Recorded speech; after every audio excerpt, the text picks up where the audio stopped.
R Roshipal തുടരുന്നുണ്ട്. R Roshipal, ബാലചന്ദ്രകുമാറിന്റെ വെളിപ്പെടുത്തൽ, അതിനുശേഷം പൾസർ സുനിയുടെ വെളിപ്പെടുത്തൽ, അതെല്ലാം റോഷിപാലിലൂടെയാണ് കേരളം കണ്ടത്, പൊതുസമൂഹം മനസ്സിലാക്കിയത്. അതേക്കുറിച്ചാണ് ഇപ്പോൾ അഡ്വക്കേറ്റ് ടി ബി മിനി പറഞ്ഞത്. ആ അഭിനന്ദനം ഒരു ചാനൽ എന്നതിനപ്പുറം ഒരു മാധ്യമപ്രവർത്തകൻ എന്ന നിലയിൽ റോഷിപാലിലേക്ക് പാസ് ചെയ്യാനാണ് ഞാൻ ആഗ്രഹിക്കുന്നത്. റോഷിപാൽ, ഈ ഒരു നിയമ പോരാട്ടത്തിനൊപ്പം തന്നെ അതല്ലാതെ മറ്റു വിധത്തിൽ പലതരത്തിലുള്ള വ്യാഖ്യാനങ്ങൾ വരുന്നതും ഈ കേസിന് നീട്ടിക്കൊണ്ടുപോകലിലേക്ക് നയിക്കുന്നതിൽ ഒക്കെ ഘടകമായിട്ടില്ലേ? സുജയ, അങ്ങനെയാണ്. കാരണം രണ്ട് തരത്തിൽ ഈ കേസ്, ഒന്ന് സാമൂഹ്യ മാധ്യമത്തിലടക്കം മറ്റൊരു രീതിയിൽ നടൻ ദിലീപ് ഇതിൽ പങ്കാളിയല്ല എന്ന പ്രചാരണമുണ്ടായിരുന്നു തുടക്കം മുതൽ തന്നെ. അതാണ് ഈ കേസ് രണ്ട് ഘട്ടമായി നമ്മൾ വിലയിരുത്തേണ്ടി വരും. അത് ആദ്യഘട്ടത്തിലെ അന്വേഷണം, ആ അന്വേഷണം പൂർത്തിയായി വിചാരണ അന്തിമഘട്ടത്തിലേക്ക് കടക്കുന്ന സമയത്താണ് ഈ ബാലചന്ദ്രകുമാർ ഇതിലേക്ക് കടന്നു വരുന്നത്. ബാലചന്ദ്രകുമാർ സാക്ഷിയാകുന്നു. ഏറ്റവും പ്രധാനപ്പെട്ട വെളിപ്പെടുത്തൽ റിപ്പോർട്ടർ ടിവിയുടെ ഫ്ലോറിൽ നടത്തുന്നു. അതിനുശേഷം പുറത്തുവിട്ട തെളിവുകളുണ്ട്. അവിടെ 2022 ജനുവരിയിലാണ് തുടരന്വേഷണം തുടങ്ങുന്നത്. അന്നത്തെ എഡിജിപി ക്രൈംബ്രാഞ്ച് മേധാവിയായിരുന്ന എസ് ശ്രീജിത്തിന്റെ മേൽനോട്ടത്തിൽ ഇന്നത്തെ അന്വേഷണ തലവൻ തന്നെയായ ബൈജു പോലീസ് അടക്കമുള്ള ഉദ്യോഗസ്ഥന്മാർ, ഒപ്പം മോഹനേന്ദ്രൻ SP, അങ്ങനെ തുടങ്ങിയ പ്രധാനപ്പെട്ട SP ഉൾപ്പെടെയുള്ള വലിയ സംഘമായിരുന്നു അന്വേഷണം നടത്തിയത്. അത് തുടരന്വേഷണമാണ്. ആ തുടരന്വേഷണം തന്നെ വലിയ ചർച്ചയായതാണ്. കാരണം നടൻ ദിലീപിന്റെ വീട്ടിലും ഓഫീസിലും സഹോദരന്റെ വീട്ടിലും ഉൾപ്പെടെ വലിയ പരിശോധന നടക്കുന്ന ആ സമയം. അങ്ങനെ ആ പരിശോധനയിലടക്കം മൊബൈൽ ഫോൺ കണ്ടെത്താനുള്ള ശ്രമം നടത്തി. ആ മൊബൈൽ ഫോൺ കൈമാറിയില്ല. പിന്നീട് കോടതി നിർദ്ദേശിച്ചിട്ട് മൊബൈൽ ഫോൺ കൈമാറാതെ അത് മുംബൈയിലെ സ്വകാര്യ ലാബിൽ അയച്ചു. അവിടെയൊന്നും പ്രധാനപ്പെട്ട ഭാഗങ്ങൾ ഡിലീറ്റ് ചെയ്തതിനു ശേഷമാണ് കോടതിയിൽ ഹാജരാക്കിയത്. അങ്ങനെ നശിപ്പിച്ചെന്ന് കരുതിയ തെളിവുകൾ പിന്നീട് റിപ്പോർട്ടർ നടത്തിയ അന്വേഷണത്തിലാണ് കണ്ടെത്തുന്നത്. ആ മൊബൈൽ ഫോണിലെ നശിപ്പിക്കപ്പെട്ട അതിന്റെ പകർപ്പ് പൂർണ്ണമായും നമ്മൾ അത് പുറത്തുവിടുന്നു. അതിലെ പ്രധാനപ്പെട്ട ഭാഗങ്ങൾ പുറത്തെത്തിക്കുന്നു. ആ മൊബൈൽ ഫോണിലുണ്ടായിരുന്ന ഏറ്റവും പ്രധാനപ്പെട്ട ഭാഗങ്ങളിൽ ഒന്നാണ് ഈ പീഡന ദൃശ്യങ്ങളുടെ, അത് വളരെ വിശദമായി തന്നെ ആ ഓരോ സെക്കൻഡിലും നടന്ന സംഭവങ്ങൾ, അതിലെ ശബ്ദങ്ങൾ ഉൾപ്പെടെ വിശദമായി എഴുതിയതിന്റെ പകർപ്പ് ഒരു മൊബൈൽ ഫോണിൽ നിന്നും കണ്ടെത്തുകയുണ്ടായി. ഒരു ദൃശ്യങ്ങൾ ഇവരുടെ കൈവശമില്ലാതെ ഒരിക്കലും അത് എഴുതാൻ സാധിക്കില്ല എന്ന് ശാസ്ത്രീയ പരിശോധനയിലും കണ്ടെത്തി. അങ്ങനെയാണ് ദിലീപിന്റെ കൈവശം, ദിലീപിന്റെ സംഘത്തിന്റെ കൈവശം പീഡന ദൃശ്യങ്ങൾ ഉണ്ടെന്ന അന്വേഷണ സംഘത്തിന്റെ വാദം സ്ഥിരീകരിക്കുന്നതും അവിടെയാണ്. അതിൽ ശാസ്ത്രീയ പരിശോധനാ റിപ്പോർട്ടുകൾക്ക് വലിയ പ്രാധാന്യമുണ്ട്.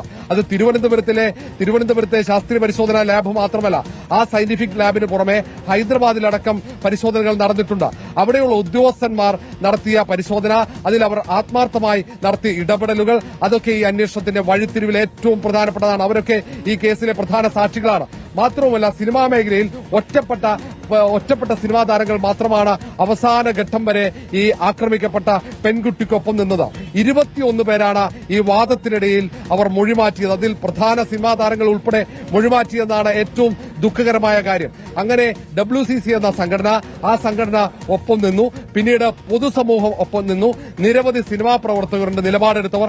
ആ നിലപാടെടുത്തതിന്റെ പേരിൽ അവർ നിരന്തരം സാമൂഹ്യ മാധ്യമങ്ങളിൽ ഇങ്ങനെ വല്ലാതെ വേട്ടയാടപ്പെട്ടു. അതിനു പുറമെ ചില ഓൺലൈൻ മാധ്യമങ്ങൾ കൊട്ടേഷൻ ഏറ്റെടുത്തതുപോലെ നിരന്തരം അന്ന് വാർത്ത നൽകിയ റിപ്പോർട്ടറിനെയും ഒപ്പം ഈ അതിജീവിതയ്ക്കൊപ്പം നിന്ന സിനിമാ പ്രവർത്തകരെയും ആക്രമിക്കുന്ന സാഹചര്യം. അങ്ങനെ നിരവധി പ്രതിബന്ധങ്ങൾ അതിജീവിച്ച് തന്നെയാണ് അന്വേഷണ സംഘമാകട്ടെ, ഇതിൽ അതിജീവിതയ്ക്ക് ഒപ്പം നിന്നവരാകട്ടെ ഈ നിലയിലേക്ക് ഈ കേസിനെ എത്തിക്കുന്ന പ്രധാന തെളിവുകൾ എത്തിച്ചത്. ഒരു ഘട്ടത്തിൽ തെരുവിലേക്ക് പ്രതിഷേധം എത്തുന്ന സാഹചര്യമുണ്ടായിരുന്നു. നടിക്കൊപ്പം അതിജീവിതയ്ക്കൊപ്പം എന്ന മുദ്രാവാക്യമുയർത്തി തിരുവനന്തപുരത്തും എറണാകുളത്തും തൃശൂരിലും മലപ്പുറത്തും കോഴിക്കോടുമൊക്കെ തെരുവിൽ സ്ത്രീകളും സ്ത്രീപക്ഷ നിലപാടെടുക്കുന്നവരും ഒത്തുചേർന്ന സാഹചര്യമുണ്ടായി. ഹൈക്കോടതി ജംഗ്ഷനിലൊക്കെ പ്രതിഷേധമുണ്ടാകുന്ന സാഹചര്യം. അന്ന് നടിയെ ആക്രമിച്ചതിന്റെ ദൃശ്യങ്ങൾ, ആ പീഡന ദൃശ്യങ്ങൾ അടങ്ങുന്ന മെമ്മറി കാർഡ് വിചാരണ കോടതിയിലും മറ്റു കോടതികളിലുമൊക്കെ നിയമവിരുദ്ധമായി പരിശോധിക്കപ്പെടുന്നതിന്റെ തെളിവ് റിപ്പോർട്ടർ അത് ഫെബ്രുവരി മാസമാണ് പുറത്തുവിട്ടത്. ആ വാർത്ത പുറത്തു വന്നതിന് ശേഷമാണ് അങ്ങനെ ഒരു പ്രതിഷേധം നടന്നത്. പിന്നീട് അത് കോടതിയിലെത്തി. അങ്ങനെ സംഭവിച്ചു എന്ന് അത് വസ്തുതാ പരിശോധനാ റിപ്പോർട്ടിലുണ്ട്. പക്ഷേ അതിൽ ഇപ്പോഴും ആ പെൺകുട്ടിക്ക് നീതി ലഭിച്ചില്ല. അതിനപ്പുറത്തേക്ക് ആ പെൺകുട്ടി ഇപ്പോഴും ഭയപ്പെടുന്ന ഒരു കാര്യം, ആ ദൃശ്യങ്ങൾ പുറത്തു പോയിട്ടുണ്ടോ, ആരുടെയെങ്കിലും കൈവശം ഈ പീഡനത്തിന്റെ ദൃശ്യങ്ങൾ ഉണ്ടോ എന്നതാണ്. അവരെ ഇപ്പോഴും ഭയപ്പെടുത്തുന്നു. അവർക്ക് ഇപ്പോഴും മാനസികമായി വലിയ ആഘാതം തന്നെയാണ്. ആ ദൃശ്യങ്ങൾ നിയമവിരുദ്ധമായി പരിശോധിക്കപ്പെട്ടു എന്ന സംഭവം. അതിൽ ഹൈക്കോടതി തന്നെ വളരെ ഗൌരവത്തിലുള്ള പരാമർശങ്ങൾ നടത്തുന്ന ഒരു സാഹചര്യമുണ്ടായി. ആ സംഭവത്തിലും പൊതുസമൂഹം ഈ അതിജീവിതയ്ക്കൊപ്പം നിന്നു എന്നതാണ് യാഥാർത്ഥ്യം. വലിയ പോരാട്ടം അതിജീവിതം നടത്തുമ്പോൾ ആ പോരാട്ടത്തിനൊപ്പം വലിയൊരു വിഭാഗം ജനങ്ങൾ നിൽക്കുമ്പോൾ, വലിയൊരു വിഭാഗം മാധ്യമങ്ങൾ നിൽക്കുമ്പോൾ, മറുഭാഗത്ത് ആ പെൺകുട്ടിക്കെതിരെ വ്യാപകമായി വ്യാജ പ്രചാരണം അഴിച്ചുവിടുന്ന ഓൺലൈൻ മാധ്യമങ്ങൾ ഇപ്പോഴുമുണ്ട്. അവർക്കൊപ്പം നിൽക്കുന്നവർക്കെതിരെ വ്യാജമായ പ്രചാരണം, അന്ന് ഈ സാക്ഷിമൊഴി നൽകിയ പ്രധാനിയായ ബാലചന്ദ്രകുമാറിനെതിരെ വ്യാജ പീഡന കേസ് കെട്ടിച്ചമച്ചു.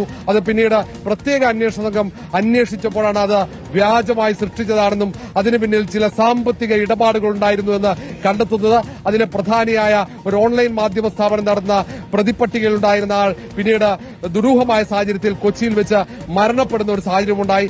അതിലെ പ്രതി, അന്ന് ബാലചന്ദ്രകുമാറിനെതിരെ ആരോപണമുയർത്തിയ ആ സ്ത്രീയെ പിന്നീട് കണ്ടെത്താൻ പോലും അന്വേഷണ സംഘത്തിന് സാധിച്ചിരുന്നില്ല. അവർ വ്യാജ മേൽവിലാസം നൽകിയാണ് അന്ന് ബാലചന്ദ്രകുമാറിനെതിരെ പരാതി പോലും നൽകിയത്. അങ്ങനെ കേസ് അട്ടിമറിക്കാൻ പല കോണുകളിൽ നിന്നും ശ്രമമുണ്ടായി. അങ്ങനെയുള്ള ഒരു ശ്രമങ്ങളിൽ ഒന്നതാണ്. മറ്റൊരു ശ്രമം അന്വേഷണ സംഘത്തിനായ ബാലചന്ദ്രകുമാറിനെ വാഹനമിടിപ്പിച്ച് കൊല്ലാൻ നടത്തിയ ശ്രമം. അതും പിന്നീട് അന്വേഷണ സംഘം കണ്ടെത്തുന്ന സാഹചര്യമുണ്ടായി. അങ്ങനെ ഓരോ ആളുകളെയും, ഈ അതിജീവിതക്കൊപ്പം നിൽക്കുന്നവരെ അപായപ്പെടുത്താൻ വേണ്ടി അവരുടെ മൊബൈൽ ഫോണുകളടക്കം ഹാക്ക് ചെയ്ത് അവരുടെ ലൊക്കേഷൻ ഉൾപ്പെടെ ട്രേസ് ചെയ്ത് അങ്ങനെ അത് ചില ഹാക്കർമാരെ ഉപയോഗിച്ചു എന്നത് അന്വേഷണ സംഘം കണ്ടെത്തുകയുണ്ടായി.